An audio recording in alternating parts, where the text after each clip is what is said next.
You're on. Hey, it's Dan Kalis with Flipping Awesome and our good friend Claude Diamond, ClaudeDiamond.com, the creative real estate and guts selling mentor. Let's see, what are we going to talk about today? Let's talk about dead leads. A lot of real estate investors are kind of going for the cash deal, the one specific type of deal, and they kind of throw away a lot of leads. And I think that's maybe what distinguishes a creative real estate investor from somebody else. We kind of talked about this before, but what's your thought process about like how bad or what does a seller have to do on the phone or on a lead online to be considered dead for you? I mean, like how do you monetize where maybe other investors just kind of pass on stuff? You mean losers? Sure, sure. But it depends what we're talking about. Are we talking what kind of business are we talking about? Specifically real estate, buyers, sellers, investors, other professionals? Yeah, you're a real estate investor, or maybe even an agent. But I mean, for the most part, you're a real estate investor. You're really just trying to either wholesale or rehab and flip a property. So you're talking to sellers of different varieties, and you're trying to get the typical 30% below the after repair value minus blah blah blah. But they're just not going to budge. So most investors will just throw away those leads, right? No, you never throw away a lead unless they ask you to.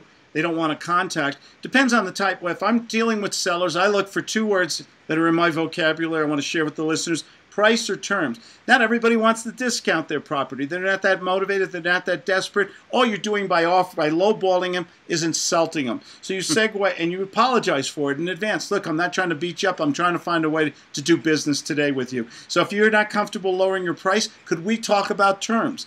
Rent to own, subject to wholesale real estate, whatever works. If none of that works, it was a pleasure to speak with you, Mr. Kalis. Do you mind if I get back to you in a month or two? Maybe we'll have something else to talk about. I put them in my Evernote customer relational management database. I love Evernote. You know that about me because I don't spend a lot of time working it. It's easy. I'm an easy guy. And then I put a tickler in there. Contact Mr. Kalis, Mr. and Mrs. Smith in 30 days, in 6 months. We follow up. We put them in our email database. We send them a newsletter. Unless they're opt-in. Unless they unsubscribe, we'll keep them in there. Maybe if things are slow, the phone isn't ringing, I'm going to call them back 6 months later. Hi, Mr. Kalis. You probably don't remember me, Claude Diamond. We spoke about your lovely home on Main Street. You must have sold it, right, sir? Oh, no? Could you mind if we start a conversation? Maybe we have a few ideas here. Can you think of any examples, either recently or even one of the better ones, where it was maybe even a tough conversation up front that that the average investor would have just thrown away, but you followed up with them maybe even more than once, and you end up getting the deal and what it looked like? Can you remember anything off the top of your head? I take a lot of notes, and I follow up, and I give everyone a score. I call it the Claude barometer, 1 through 10. Are they a 1, or they have absolutely no interest?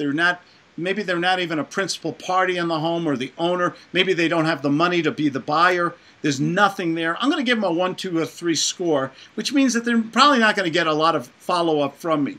And some other people, I get a higher score. We had one situation last year where it was a man from 4 or 5 years ago called me back. He saw my newsletter, kept my business card, or something, called me back, and we had a delightful conversation, and then we did a deal.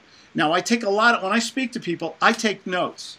I have my little composition book here and my Sharpie. I take these notes. I then I take a picture and put it into Evernote, or I'll hand type it in, or my secretary will do it, because I can't remember these people I can't remember them from a day or two ago, much less years. So good notes, good follow-up, give them a score.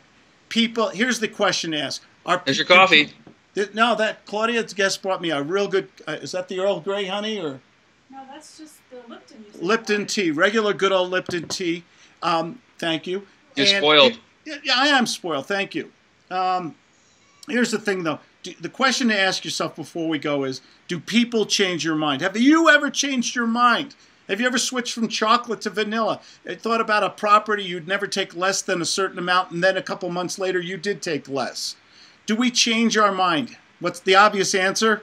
Absolutely. Absolutely. So if we know people change their mind, or things, situations, or circumstances change, isn't that worthy of keeping that prospect? Couldn't have said it better. Thank you. So there you go. That's the dead leads are resurrected all the time. The Lazarus of leads, rising from the dead. We'll leave it at that. For more of these awesome interviews and get information, you can go to flipping-awesome.com or Claude's website, claudediamond.com, and we will see you again soon. Be good. Thank you.